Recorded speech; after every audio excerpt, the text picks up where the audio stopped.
meeting.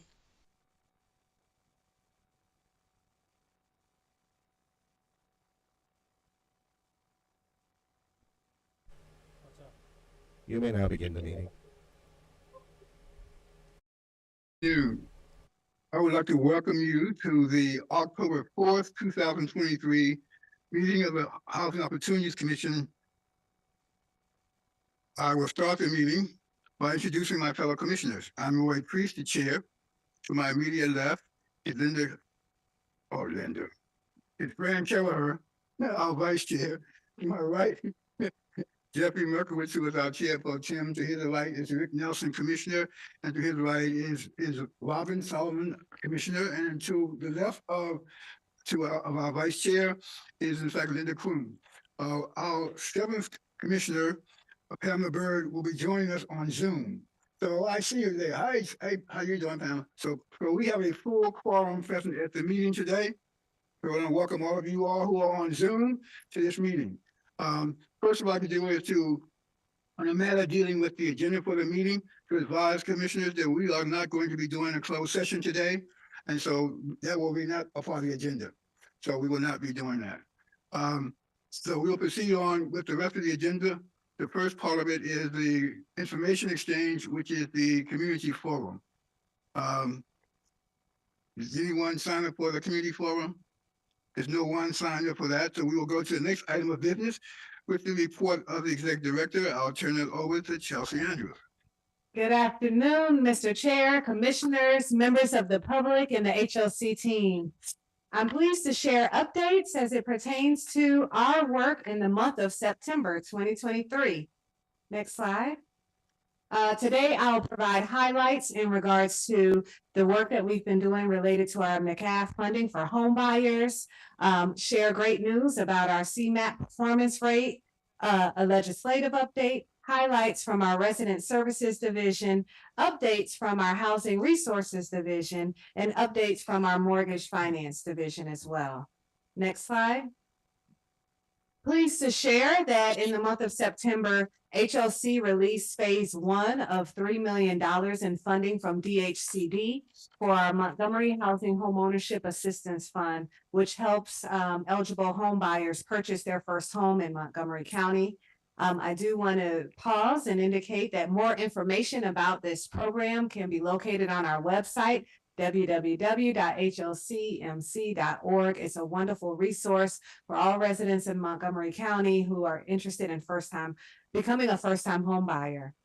Also pleased to share that HOC received notice from HUD that we are continuing our high performance rating for our CMAP, and that's related to the work that we do in our housing resources division. I want to applaud the team that has worked hard to ensure that we maintain this high performance rating and acknowledge them for their great work.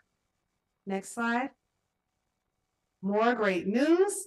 We also received information from HUD acknowledging that our continuum of care has ranked our programs out of the 14 that were competing for funding as the top 2 programs in the county, and will receive full funding for those programs. These are related to the work that we do with permanent supportive housing. You'll hear more about that work in my presentation today, but fantastic outcome. Our team that worked on this application put in great work here and want to congratulate them for a job well done. Next slide. As you may be aware, a bill was introduced related to the county right of first refusal. It's Bill 3823. And this bill was introduced to allow the county executive to create a pool of qualified or pre-qualified nonprofit developers that may be interested in engaging in first right of refusal opportunities. This will allow them an opportunity to determine if they'd like to proceed in purchasing and ensuring that we preserve affordable housing across the county, and the way that our current legislation is drafted, the only two entities that have the ability to elect this right is HOC and the county. So this bill is introduced in an effort to broaden the scope of individual organizations, nonprofit affordable housing developers that can participate in this program. Does not change anything about our independent ability to trigger our ROFR rights. And there is a new restriction that would prevent a seller from requiring more than a 5% deposit from any entity exercising a ROFR right under the law. Next slide. Resident Services continues to do great work across the county, hosting multiple workshops in September, continued our theme of providing fundamentals of housing workshop, as well as resource sharing workshop and activities for the youth. In particular, this program that we continue to report out on at Cider Mill has been a successful partnership with the county and the police department as well to create safe zones at Cider Mill. And in this particular month, we conducted a Friday Girl program as well as a Boys and Girls program on Saturday. Next slide. We also had a Tanglewood ice cream social for our youth. As you can see, they enjoyed that. Next slide. And a meet and greet at the Lindley and Strathmore Court, as well as attended a Cider Mill Tenant Association meeting at the end of the month in September. More details about that meeting are included in my comprehensive report that's also included in the public record. Next slide. We participated with our Arts for the Aging partnership at Waverly, as well as Residents on the Lane. And as you can see, our seniors enjoy that ongoing partnership and activity. Next slide. We also have had multiple health and wellness activities across our properties for our seniors at Residents on the Lane, Arcola Towers, and Forest Oak Towers. Next slide. You can see that our seniors are moving and grooving as they do various fitness activities here at Arcola Towers and Forest Oak Towers. And as outlined, multiple ongoing meet and greet opportunities across our properties. Next slide. We also hosted some community wellness events, one at Forest Oak Towers, another police talk safety event at Residents on the Lane in the month of September. Next slide. And we had a granola bar bingo. Okay, and that looks like that was tons of fun that occurred at Waverly House, along with arts and crafts and other bingo activities at Residents on the Lane. Next slide. Our Resident Services Division also provides resources to our customers that are relocating from one property to another as we undergo our renovations at various properties, and also really do reach out and help any clients who are having challenges completing their recertification packets. Next slide. Continuing in that vein, you will see that there were multiple participants that needed support, and 38 residents received assistance in the month of September from our Resident Services Division in completing their applications. Also, our Resident Services team continues to make referrals to other resources across the county. Next slide. In partnership with the Food Access Initiative, we facilitated a SNAP information session for residents at Magruder Discovery, provided resources and food to over 400 customers, and continue to facilitate the senior nutrition program. Next slide. Our youth had an opportunity to have engagement with one of our new vendors, Mad Science of Washington, and they did and have conducted enrichment clubs, STEM enrichment clubs, which will began just recently on October 2nd at Georgian Court, Stewarttown Homes, Tanglewood Apartments, and Town Center. And we also have our STEAM Forward program that allows for our middle school youth to receive scholarships to participate in Montgomery County's College Day of Drones on October 14th. Next slide. Our adult education and workforce development initiatives are ongoing on September 18th. In partnership with Paradigm Multidisciplinary Real Estate Services, we hosted an information session for HOC customers. Holland and Knight, one of our law firms, hosted a virtual information session on law careers as well as employment opportunities at their firm. And SBSC alumni Cornelia Nagut, and I'm hoping I pronounced her name correctly, legalized her business, Pods and Patios, in August. She completed her trade application this month, and this is all with support from our workforce development team. Next slide. In other updates, HOC Academy is sponsoring a 10-week small business strategy course. Cohort 2 began on October 2nd and includes 15 customers. And in collaboration with our HOC contractors, we'll host multiple sessions related to Section 3 and HOC Works employment opportunities. We've also updated our website to allow customers to look for and find out about different job opportunities. And that was prompted by a conversation with the board not too long ago in regards to how we can get the message out on opportunities for employment. So again, encouraging everyone to take advantage of this free resource that's available. Next slide. Financial Literacy Coach continues to work with our customers and individuals on the waiting list. And as you can see, was very busy in the month of September, providing resources and support to over 36 customers and 13 individuals from the waiting list. Next slide. This is reflective of the permanent supportive housing program and work that we do that I mentioned earlier on in my presentation. This program serves over 358 participants where we provide one-on-one home visits and case management wraparound services to those clients, as well as continuing to help our emergency housing voucher recipients secure housing, as well as implementing the rent supplement program.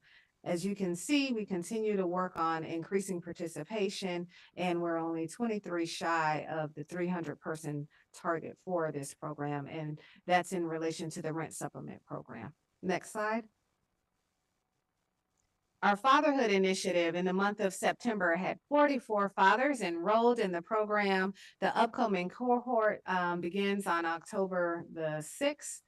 And in 2 days. And so one of the initiatives and marketing approaches that we're launching is to have open basketball gym night as a recruitment strategy to help bring more fathers into this program. And as we begin our year 4 of this grant. Next slide. Our voucher program continues to have a high utilization rate of 97%. 140 families were issued vouchers and are searching for suitable units to rent. We have 149 contracts that are pending execution. We continue to pull many people from the waiting list, and in the month of September, there were 6 requests for voucher extensions. Next slide. We're also going to continue to provide update to the board as we see the upswing of participants who are using Rent Cafe. This is our online portal that allows for our customers to submit their paperwork electronically, and that number continues to increase. We do have some residents and customers, 45, that were recommended for termination from the program. However, as you will see, 32 were assisted by our resident services division and were able to avoid termination from the program because of that support. Next slide. This results in 13 families that are moving forward with termination. 8 failed to respond. And as you see the numbers in regards to the other participants or customers that we were either unable to reach or no longer qualified. The key consideration here is we do continue to work with these customers and hope that we're able to reach them prior to final termination from the program. Next slide. Emergency housing voucher, program, we have 118 vouchers. Right now, we have 103 that have successfully leased. 6 families are currently searching for suitable units to reach. And we also have 4 certification packets that we're currently reviewing with 1 additional referral. And so we're nearing the end of this program in terms of bringing in new families, but really happy with our success with the program. Next slide, and our partnership with the county. The Family Self-Sufficiency Program is continuing to increase participation. We resumed recruitment, as you may recall, a couple of months ago, and have increased participation size from 346 to the maximum baseline of 441. So that's a wonderful outcome and success in terms of that recruitment effort. This past month, there were 10 new enrollments, and we've increased the frequency of the information sessions to once a week. And there are 12 potential applicants who've attended a recent information session. Next slide. We had 4 graduates from our FSS program in the month of September, and on average, earned income increased significantly by over $20,000. The average escrow payout was over $20,000, close to $25,000, and they've obtained careers in multiple fields: healthcare, retail food service, and early childhood development. Next slide. As mentioned previously, we're excited to announce that the funding that we received from DHCD to assist first-time homebuyers has been deployed, and we are moving forward with that program that helps us provide down payment assistance and closing cost assistance. Next slide. And our mortgage finance team continue to work in partnership with GCAR in providing professional webinars on the work that we do. We've continued to receive very positive feedback in regards to those information sessions, and wanted to just share that the last session that occurred on September 6th, and is something that we'll continue to do in terms of strengthening our relationship and making sure that the realtors understand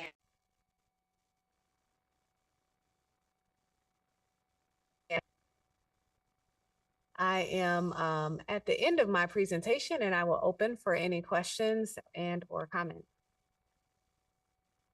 Are there any questions? One question on the right of first refusal legislation. Does it at all change the timing for the nonprofits to be able to execute the decision on the right of first refusal? No, my understanding is the time frame remains the same. Is that correct, Ken? The time frame remains the same for the county, HOC, as well as the nonprofits. Yeah, I ask that question only because I know sometimes it does take time to aggregate a bundle of capital financing to undertake the execution of the right of first refusal. I was wondering with nonprofits, it would be nice if the bill had included a pot of money. Right. Well, there is the coinciding nonprofit preservation fund that is still moving forward. I don't know, Ken, maybe you could provide an update in regards to where we are with that, or where the county is with that resource. Sure. On the nonprofit preservation fund, HOC staff is working with DHCA staff to develop an MOU that would memorialize our agreement. If you recall, the council had adopted a project description for the program that outlined DHCA would manage the program, DHCA's loan committee would approve loans made under it, and HOC would serve in a supporting role as the underwriter for that program, and we would also have access to 25% of the funds that were appropriated. DHCA is preparing at the same time as we develop this MOU to submit a supplemental appropriation to the council to actually fund the program with an initial amount of $20 million.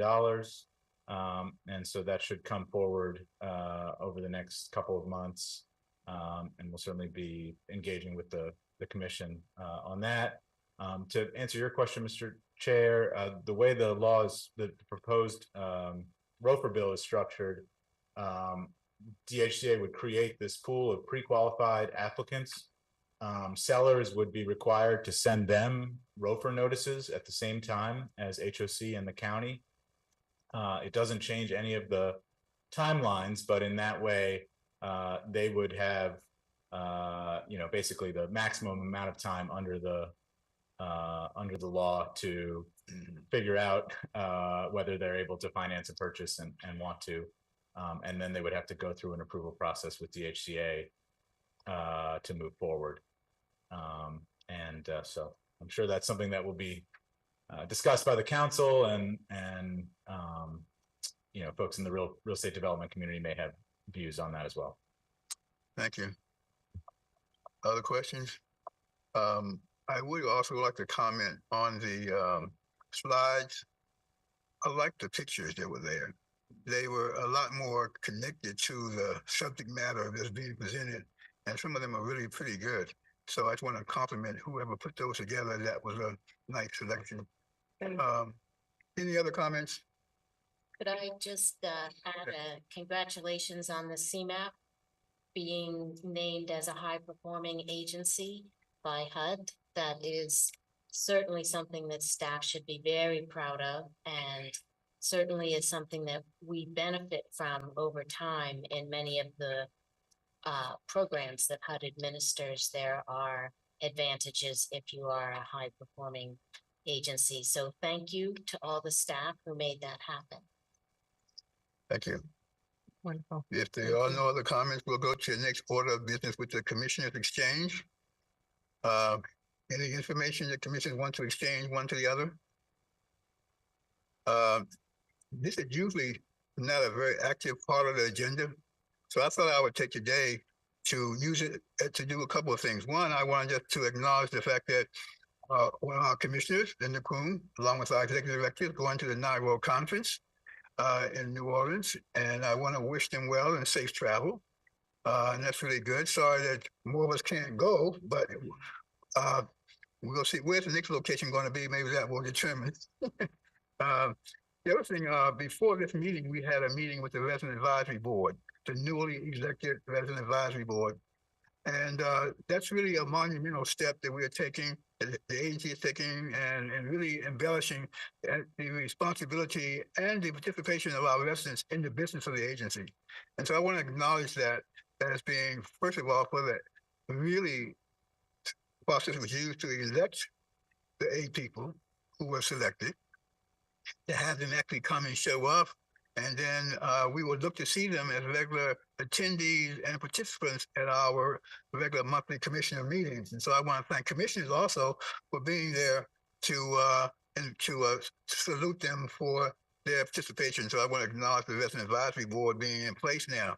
I also just want, sometimes we need to get to know the best of one another.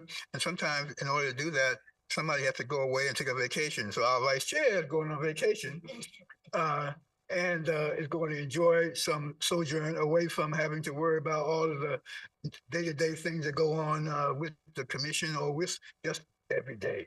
And so I want to wish you well, have good travel and safe. Also, I just want to mention also the weekly bulletin that comes out from the staff.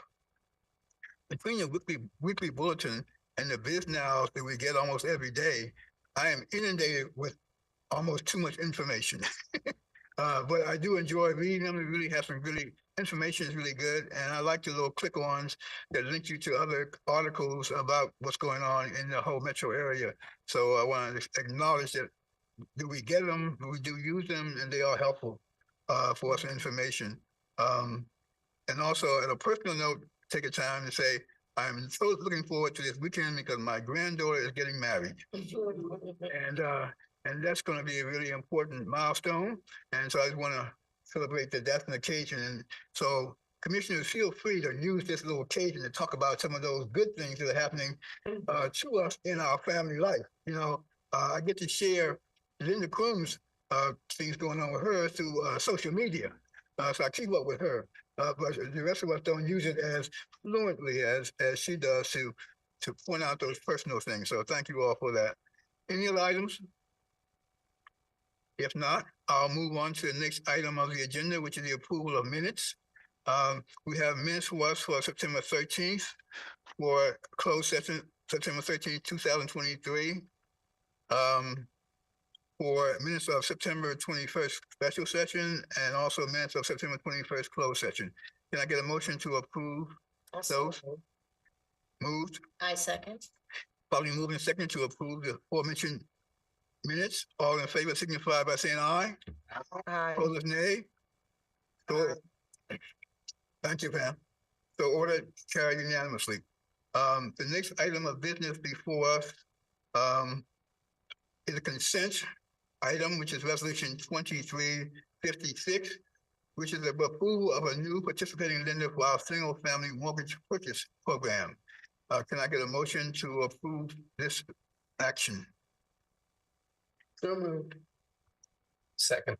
Probably moving second to approve the consent item related to the approval of new participating lender for the single-family mortgage purchase program. Is there something you wanted to say about that, Executive Director, or can we just move this item? You can move the item. It's a pretty standard request of the board, and the packet is comprehensive. Thank you very much. So all in favor, signify by saying aye. Aye. Opposed, nay. So ordered.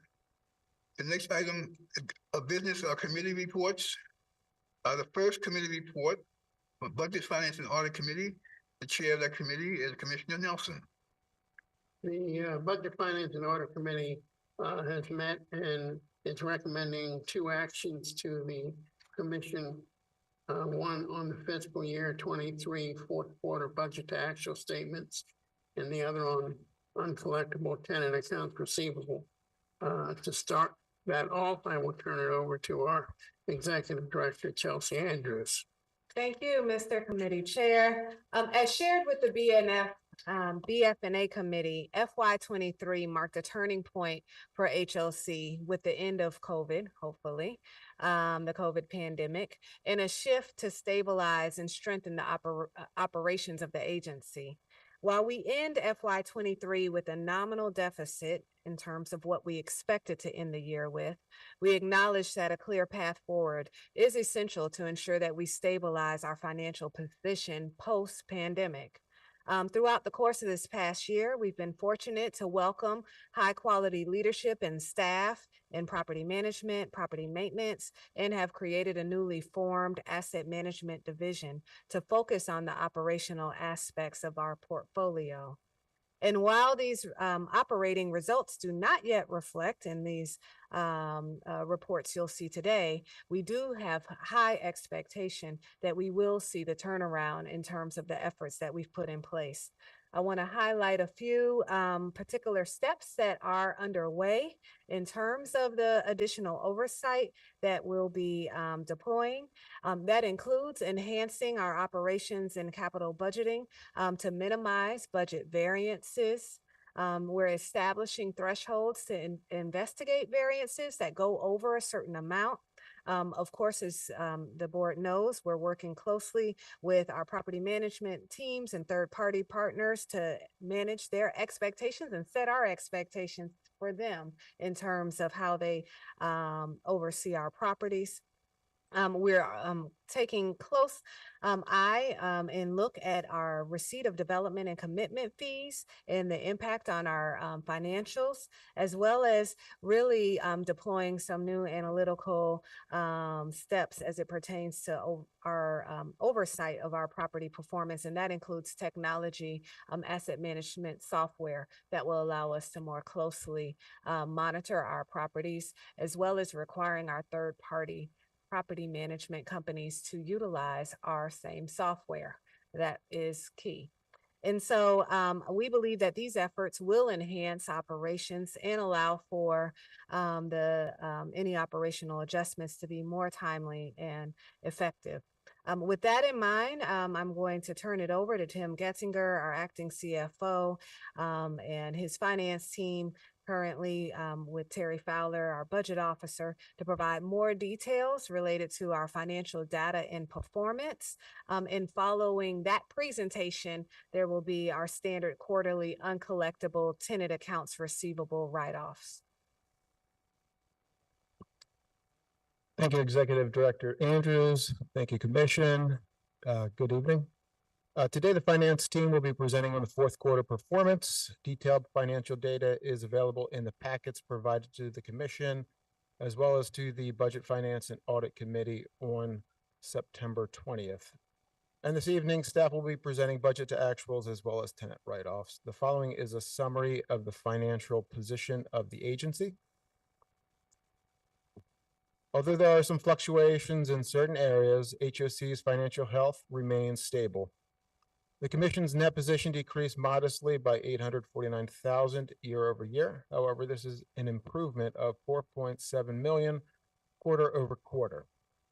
After adjusting the net income for the recording of capital contributions, unrealized loss on investments, and gain on sale of assets, HOC ended the fiscal period with a net income of $6.6 million as compared to a net income of $7.2 million last year. This compares favorably to last quarter, when HOC ended with an adjusted net loss of $258,000.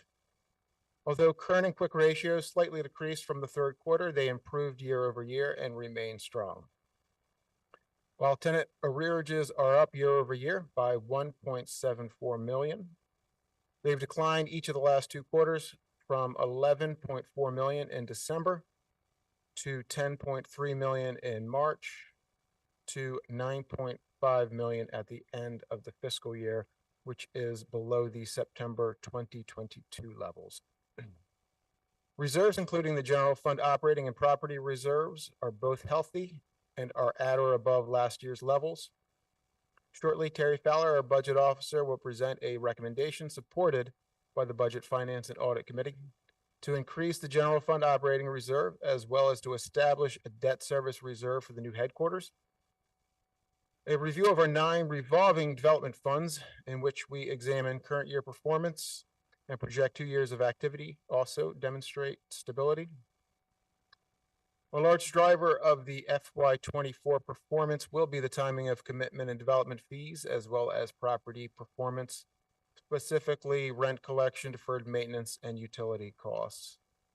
Looking ahead, HOC will implement certain property protocols expounded by Executive Director Andrews just a second ago. And it should be noted that the FY24 approved budget forecasts strong commitment and development fees, as well as increased rental receipts due to the 5.8% voluntary rent guideline and an increasing utilization of the housing assistance payments, which is currently at 97%. These factors, as well as continuing to enhance property performance, will help to boost the overall agency health. And with that, I would be happy to answer any questions.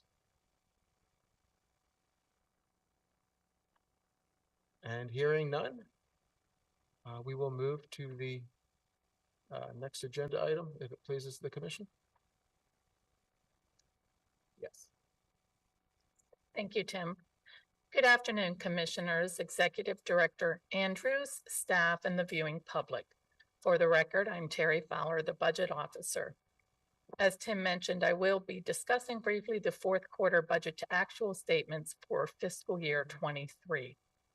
The agency ended the year with a net cash shortfall of approximately $1.1 million, which equates to 0.36% of our total operating budget of just over $316 million, or 0.57% of the total adjusted operating budget when we exclude the housing assistance payments. This shortfall resulted in a small year-end budget to actual negative variance of approximately $141,000 when compared to the anticipated shortfall in the budget. That shortfall was to be covered from a draw from our general fund operating reserve of approximately $988,000. The primary causes for this lower cash flow was the property performance in some of our unrestricted opportunity housing properties. The larger variances occurred in occupancy, maintenance, and utility costs, as well as bad debt related to tenant receivables. This performance was offset by savings in many of our expense categories in our general fund, And as mentioned previously, we are monitoring commitment and development fees very closely for the timing of those fees, as that also resulted in lower income in the general fund.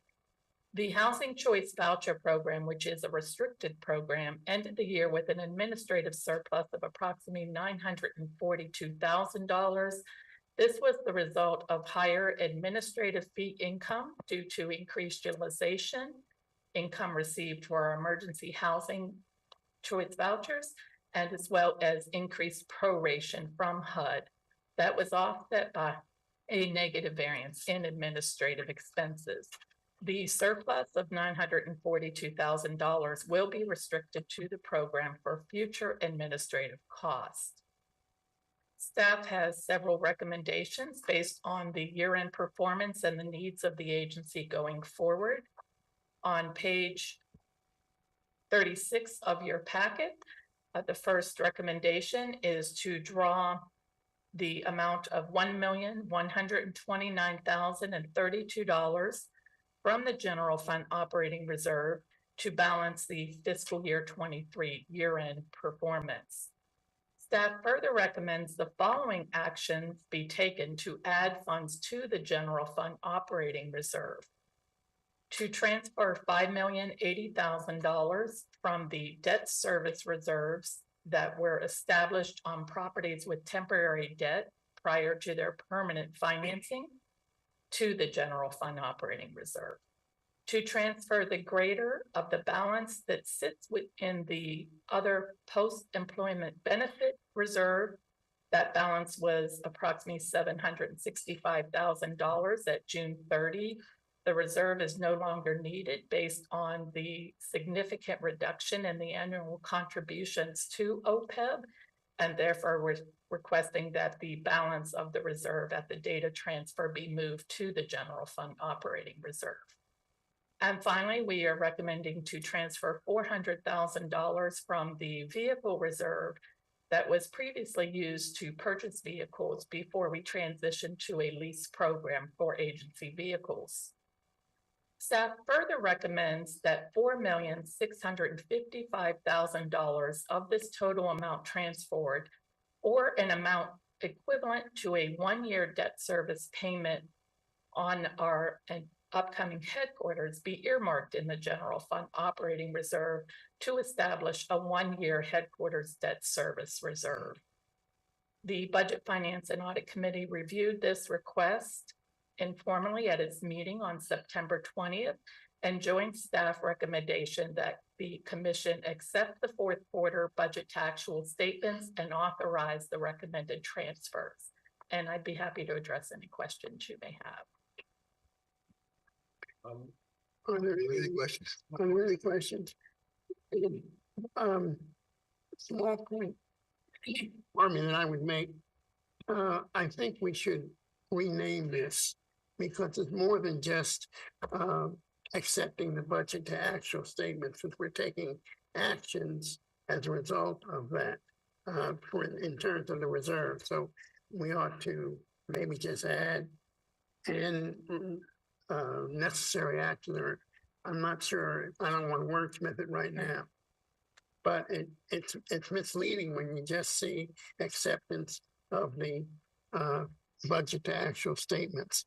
I would like to say that, as I've said many times before, HOC has a very, very complicated and difficult budget.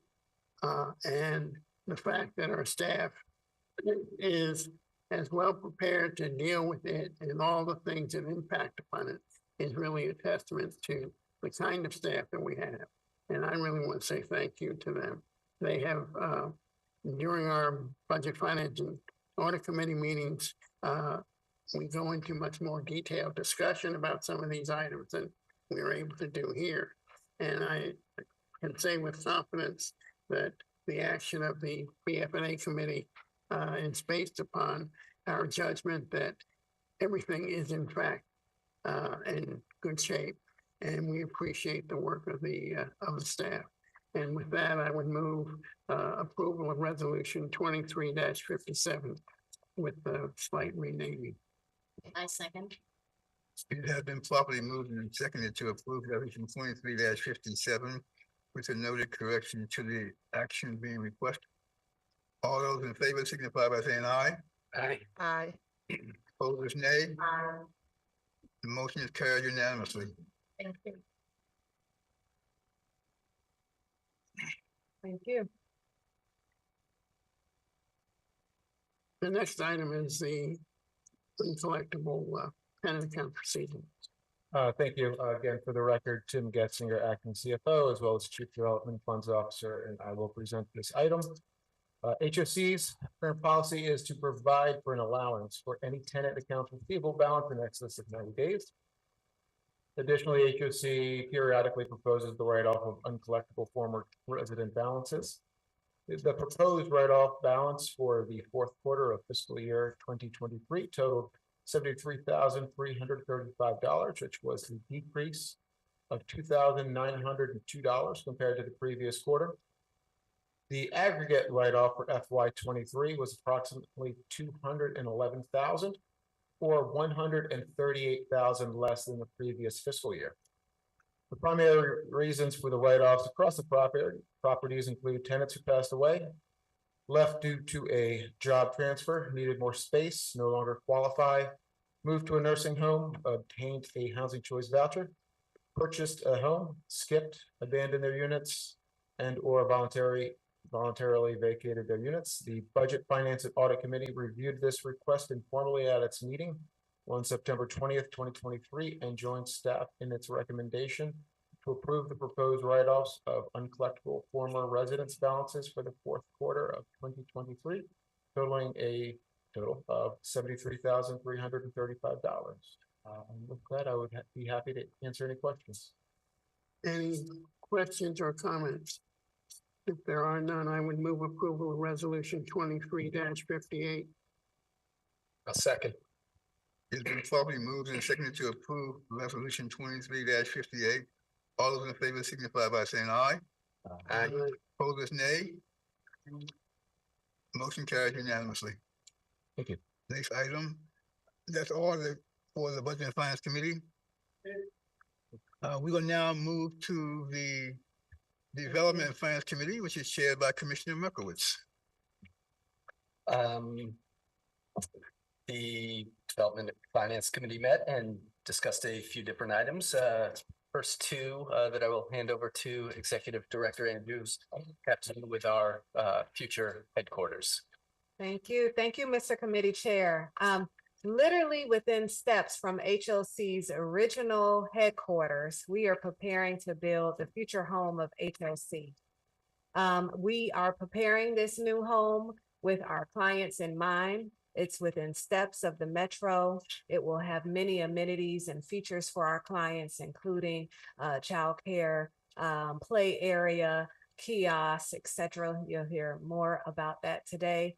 It will also have a very welcoming space for our board meetings and commission meetings as well, and will provide an opportunity for our employees to have an open environment in which we work together in one place. And so there are so many benefits to us moving forward, and I want to thank the commission for all of its support step by step. Today we'll provide our final request to the board related to the next steps with moving forward with our construction contract with Paradigm, as well as approving our financing plan. We will begin with the presentation from our real estate team led by Zachary Marks, Chief Real Estate Officer, as well as Jay Shepard, who will provide details and information related to the GMP contract. And then that will be followed by the financing plan presentation from our mortgage finance team led by Monty Stanford.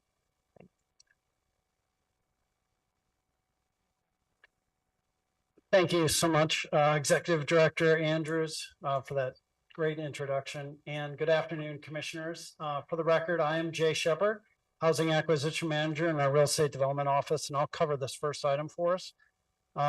Just on page 62, as a very quick recap, in addition to what Executive Andrews had mentioned, is that HOC does desire to build a new 9-story office building in Silver Spring that will consolidate 3 HOC offices into one.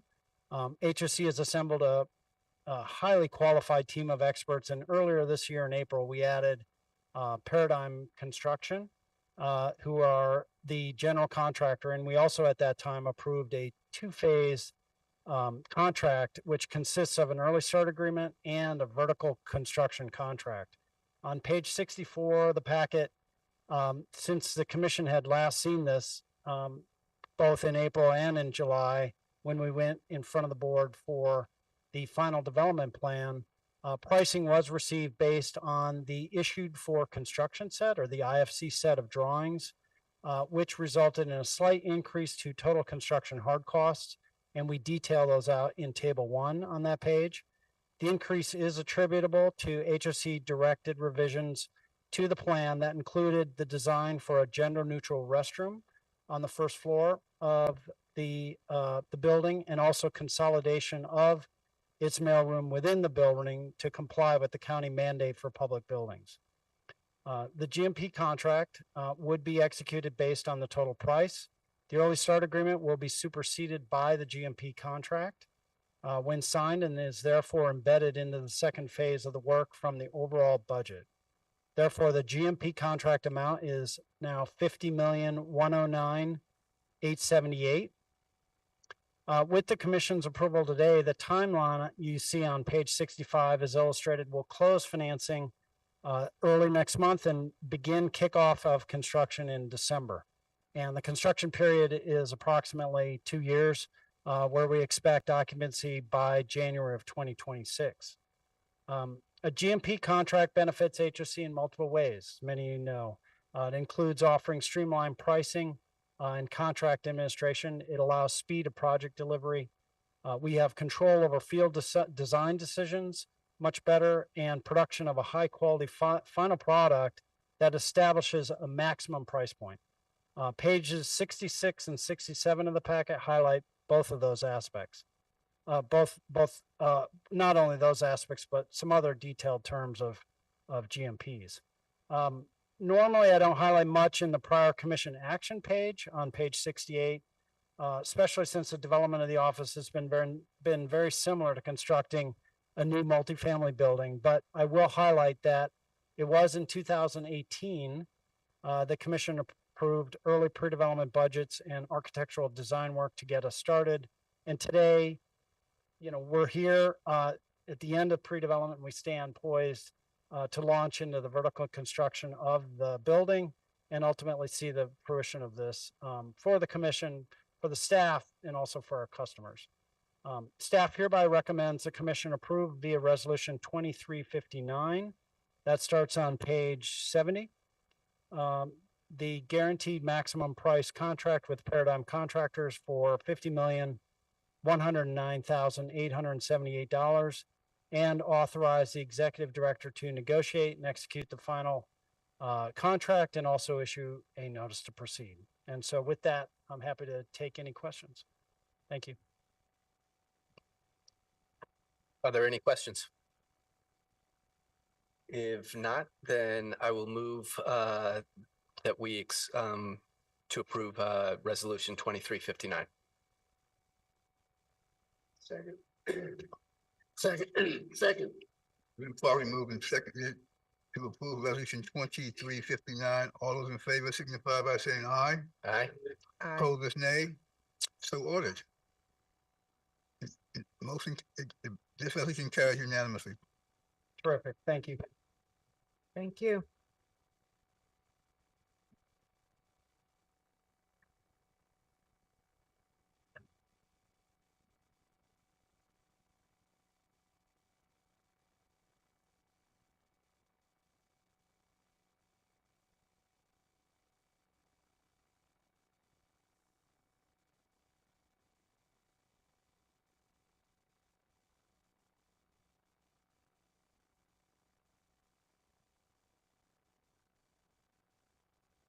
Good afternoon, Commissioners. Good afternoon.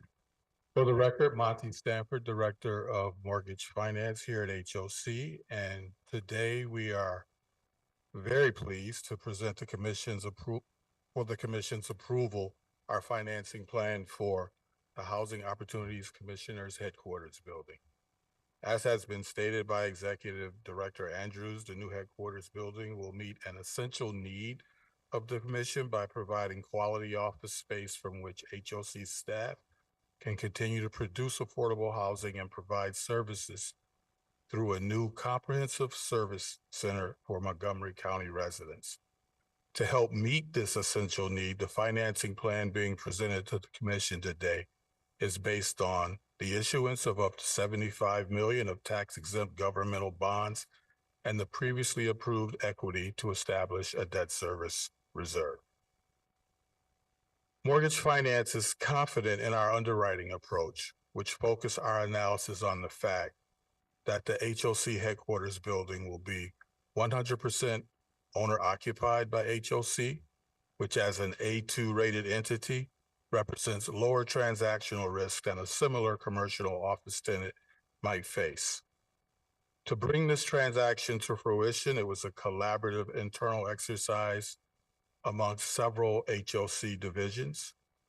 I will now turn it over to Victoria Dixon, who will guide the commission through a more detailed overview of our request for approval of the headquarters financing plan.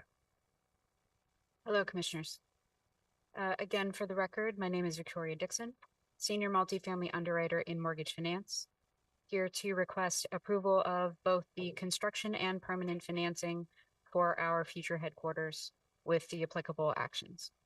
As mentioned, the location in Silver Spring, our building will serve to consolidate existing scattered offices of HOC into one central location, and the building being directly owned by the commission with a 99-year ground lease with an entity of Promark. On July 12, 2023, the commission approved the final development plan of approximately $74 million, and earlier today, the commission was asked to approve terms of the gross maximum price contract with the general contractor. In order to execute the development plan, staff proposes the issuance of up to $75 million of tax-exempt governmental bonds under the 2002 multiple purpose indenture, which will be backed by HOC's general obligation.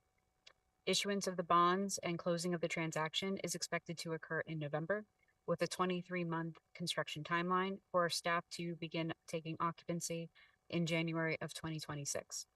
Therefore, structure of the bonds is proposed to have an interest-only period of up to 3 years, during which interest expenses will be capitalized.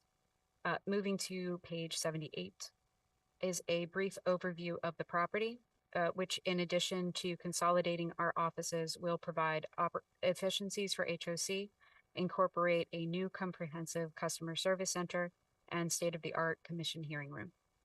The location will provide greater accessibility for our residents with the Silver Spring Metro Station on the Red Line just 2 blocks away. Moving to the next slide, the operating impact to HOC of the transaction as shown represents a net increase of 5.7%, which is expected to reduce when considering lower capital expenses to maintain the new space in comparison to our existing significantly older facilities. The new debt service of approximately $4.6 million assumes an interest rate of 5.62%, inclusive of a cushion and amortizing over 40 years. Moving to the next slide. Staff completed its underwriting to support issuance of the bonds and confirm no negative impact to HOC, with a collaborative effort by almost every division of HOC to identify opportunities of approximately $4.7 million to service the debt and expenses. In comparison to the Commission's $332 million fiscal 2024 budget, the net operations and debt service for the new headquarters would represent only a 1.4% increase.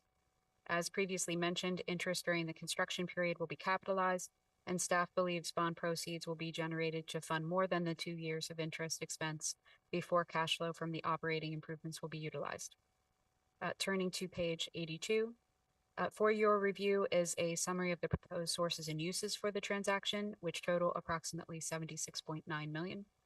The bonds are shown representing a 100% of costs apart from those to establish the debt service reserve, utilizing funds from the Commission's general fund operating reserve. Subject to interest rate movements, the supportable amount of the governmental bonds may be increased to the requested $75 million from which additional proceeds may be used for other eligible expenses of HOC. Moving to page 84, as debt service and costs of issuance will be paid from the bond proceeds, there is no impact expected on the Commission's fiscal year 2024 budget or general obligation borrowing capacity. Upon issuance of the bonds, the initial cash position of HOC will increase, as well as the quick and current ratios, which will then decline as the funds are drawn.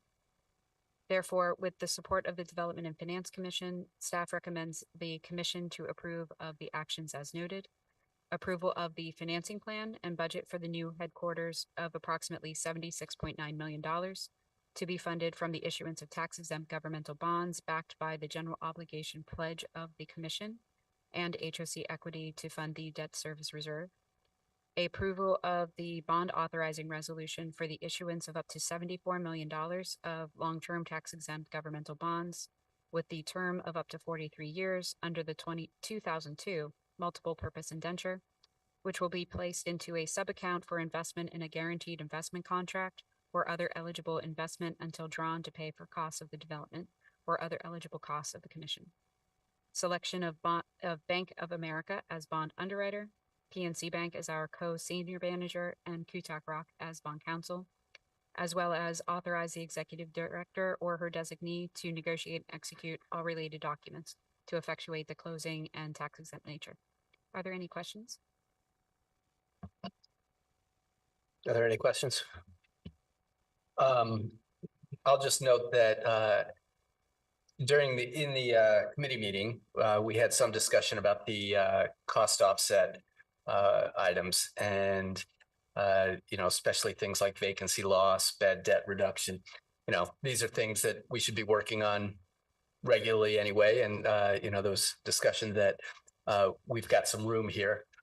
So the hope is certainly that not only that we reduce costs and loss reduction, reduce losses and bad debt enough to offset the cost of for the debt service payments, but that we also add to our revenues or reduce our expenses. So with that, I will make a motion that the Commission approve resolutions 2360A and 2360B. I'll second. It has been properly moved and seconded to approve resolutions 23-60A and 23-60B related to the permanent financing for the headquarters building. All those in favor signify by saying aye. Aye. Aye. Opposers, nay. So ordered. The motion carries unanimously. Thank you. Thank you. Thank you, Commissioner. It was very interesting to note on this particular action, how long we've already been walking in this space. So by the time we walk into the building, it'll be almost like 8 years from the time we started. It just takes so long to do these developments. And it was going to be quick because we were using administrative process. Imagine if we weren't. Yeah. The light is at the end of the tunnel. We're here. The next item on our agenda that I'll hand over to Executive Director Andrews is regarding our Metro Point property and a bargain opportunity to acquire the limited partner interest. Yes, thank you, Mr. Chair. We are, of course, very confident and excited to move forward with this particular acquisition of Metro Point. For the public's purpose, Metro Point is an apartment complex that is located above the Metro at Wheaton. It is one of the first properties that actually allowed for additional development to happen in the area. So we were one of the hallmark locations there, as we are many places. And so we're now at a crossroads and an opportunity to take advantage of our buyout option. And so I will turn it over to our Director of Asset Management, John Wilhoit, who is supported by our Chief Real Estate Officer, Zachary Marks, to provide more details. Good afternoon, Commissioners. My name is John Wilhoit, Director of Asset Management. I present for your consideration approval to acquire limited partnership interest in Wheaton Metro Limited Partnership. Metro Point was constructed in 2008, which I'd like you to know is right at the end of the financial crisis. So it's amazing that this building is there now and that we're doing this in just a short 15 years after that major event for our country. It was financed with an HOC first mortgage and also with low-income housing tax credits, equity proceeds, and subordinate state, county, and HOC support. A limited partnership, Wheaton Metro LP, was formed to receive the equity investment, and the Housing Opportunities Commission of Montgomery County is the general partner in the partnership, and an affiliate of Wells Fargo is the limited partner. Post-acquisition, excuse me, post-acquisition of the limited partner's interest, Metro Point is in the pipeline for renovation via LIHTC resyndication by the HOC Real Estate Development Team in fiscal year 2025. Renovation will include interior and exterior upgrades to enhance the asset's marketability, reinforce the structural components, and reinvestment in building systems. And the fact that it's a modal sitting on top of a transport modal system, the metro of our great city, is just a wonderful thing for our residents and makes it a longstanding asset worthy of preservation. Staff recommends and commission actions required are as follows. Approve the acquisition of the limited partner interest from Wells Fargo for Wheaton Metro LP for $100 plus legal fees. Approve the assignment of the limited partner interest for Wheaton Metro LP to HOC 15-year LLC, of which HOC is the sole member. Authorize the executive director to take any and all actions necessary and proper to carry out the acquisition of the limited partner interest for Wheaton Metro LP, and approve a draw for up to $6,000 from the Opportunity Housing Reserve Fund for the acquisition of related costs. I'll be pleased to answer any questions. Are there any questions? We did discuss at the committee meeting that another option to HOC redeveloping it is possibly selling it, and it's worthy of consideration, I think, at least. I'm not saying I'm for selling it, but the strategic plan does suggest that we find other resources to serve our clients, and it could be sales proceeds is worthy of consideration in selling the property. Not necessarily something I'm saying we should do, but I think it's something before we decide to do it ourselves. If the sales proceeds were monumental, Wheaton is a different place than it was 15 years ago. Sorry. It's something at least we should consider as we look for other resources. As Director of Asset Management, my primary charge is preservation. So that's the first thing, and we hope. And I'm all for preservation, but one can sell a property and extend Allura for 30 years to a respected developer or nonprofit and accomplish the same goals, and maybe we would generate more proceeds. So I'm totally for preservation, and buying a limited partnership interest for $6,000. Tough negotiation there. Tough one. Well done. But I think it shouldn't be religion that we necessarily redevelop ourselves if there's a better alternative. I only commend that to your thinking. I'm not saying that's what you should do, and I'm certainly not being critical of your thoughts to preserve. But let me just add that in prior discussions of the commission on the issue of sale of commission properties, one of the things that there was solid agreement on was that we would not lose affordable units. Money is not the whole thing. So if we were to sell, it needs to be clear either there is a very long-term affordable use for the property, or we are in fact going to purchase additional units. We don't want to see a reduction in terms of affordable units for our clients. If anything, we want to see increases. That is absolutely something I share. And there are different ways to achieve it. Thank you. I have a question on the resolution. And one of the items, the penultimate resolution there, says that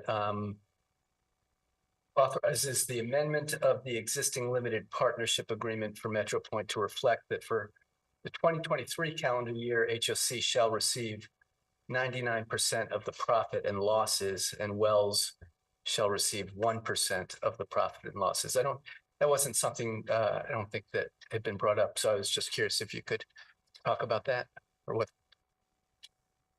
I cannot. I will have to review that for 2023. Right. It should be the opposite, right? They would get 99%. They would get 99.99. Yeah. It's probably a mistyping. So.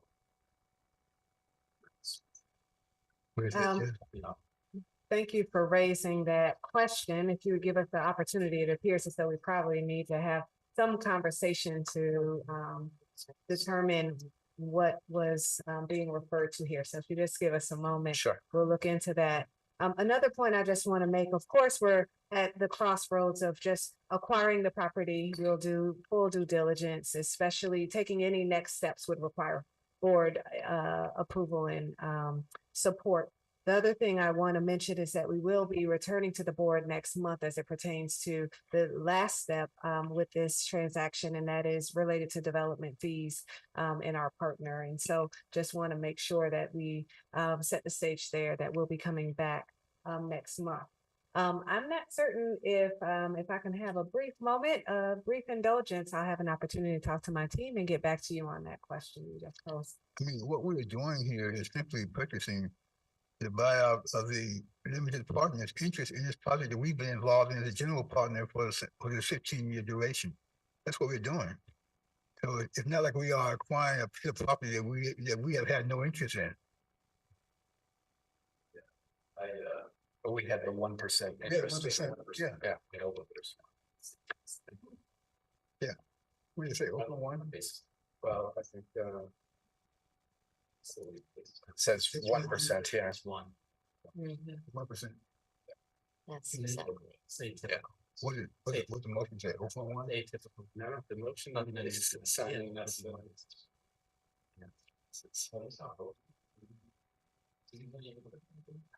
With Wells, yeah, it was, yeah.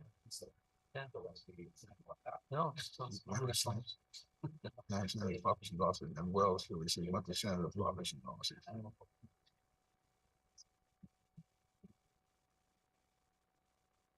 For the record, Zachary Marks, Chief Real Estate Officer. So it is that we can strike that is residual from as I think the commissioners know, we've done a number of these year 15 acquisitions previously, and I think it's residual from a previous year 15 acquisition. Does not apply here. Sorry. Okay. And with that, I would move that the commission approve an amended resolution number 2361, striking the the penultimate, be it further resolved.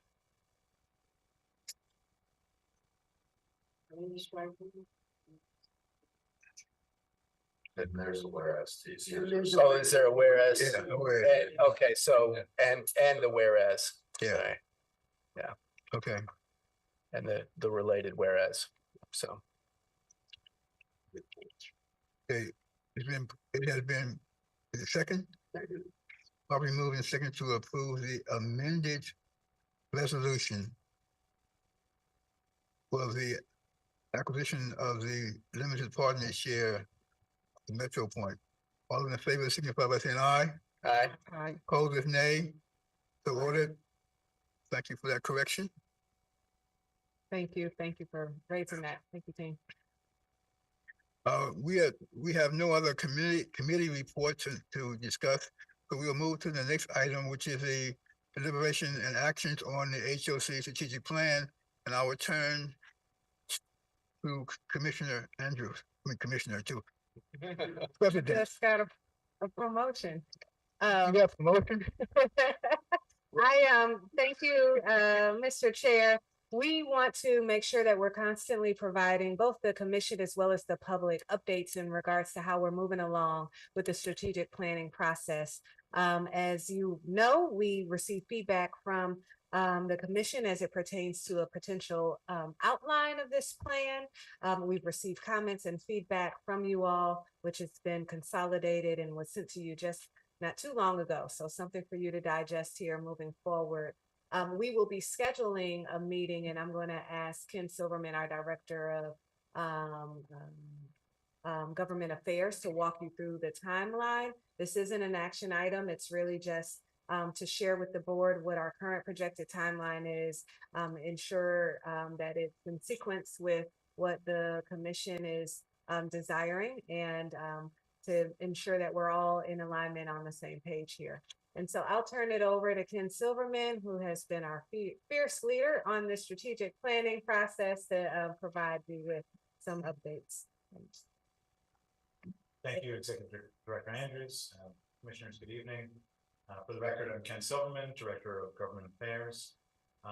As you know, Commissioners, we're now approaching the final stages of phase 1 of HOC's strategic plan update under the process that the Commission approved. Phase 2 will be a more detailed implementation plan with granular action steps, metrics, and dashboards to track our progress in achieving the goals that you set for the agency in the strategic plan. Next slide, please. This is a timeline that we have shown to the Commission several times to track our progress through phase 1. We kicked off in May after the Commission's approval of Public Works as our consultant to lead this process. We worked with Public Works to conduct a very robust stakeholder engagement and research process throughout June and July.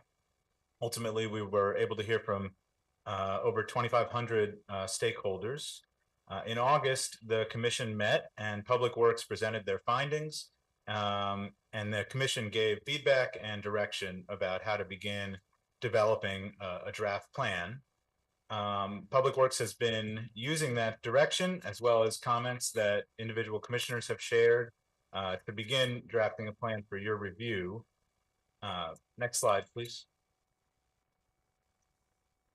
So as we move towards the final review stage, we wanted to first make sure that the Commission is comfortable with the process that we're taking to bring you a draft plan to review, and also propose a suggested schedule for us to work through the issues that commissioners have raised and really need to discuss and resolve before staff can and our consultant can proceed with drafting a plan.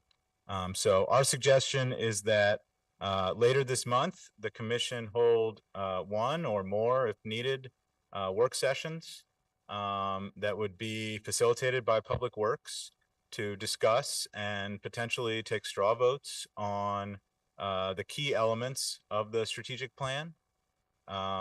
We would propose to ask Public Works to use the comments that commissioners have provided, as well as anything that you would like to add over the next couple of weeks, to develop a list of issues for the Commission to discuss and resolve that would allow them to then proceed with drafting a plan that meets the Commission's views. So after the Commission has given this direction, Public Works would prepare a full draft, which the Commission could then review and approve in mid-November, depending on the pace of the work sessions and how much discussion the Commission wants to have among itself. So there's no resolution for this item, but very open for questions or any feedback that you'd like to share. I know we've been asked to provide, thank you. I know we've been asked to provide comments back to you about from the very first rough draft. Have we received consolidated comments back? I have not. Yes, I was just them. sharing that we just got that out to the board today, so a couple of hours ago, but it's you have weeks to review before we would have a meeting, a combined meeting here. But it was in response to, of course, Public Works consolidating all of the feedback that has been received, putting it all in one document for your review, and allowing for multiple weeks before we would schedule a meeting for you to have an opportunity to talk those through together.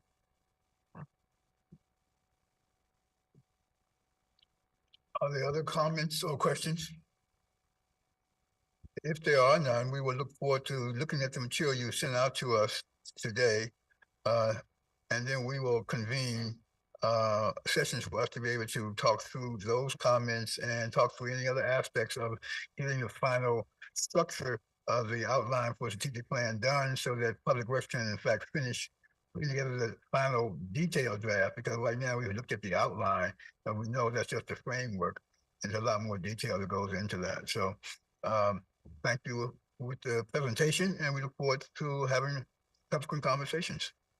Thank you. And so we will poll the commission to find out what date works best for everyone at the end of October. Our thinking was that we wouldn't use today's session for that purpose, but making sure that you have ample time to review each other's comments and then raising up the high level themes that will require additional facilitation with Public Works support. Okay, thank you. Thank you. Thank you. I will now entertain a motion to adjourn. Second. It's been probably moving a second to adjourn the meeting as of 5:22 p.m. Thank you all very much. Thank you, public, for participating. The meeting is now adjourned. Oh, I gotta get a vote. I gotta get a vote. All in favor, signify by saying aye. Aye. Opposed, nay. We are now officially adjourned. Thank you.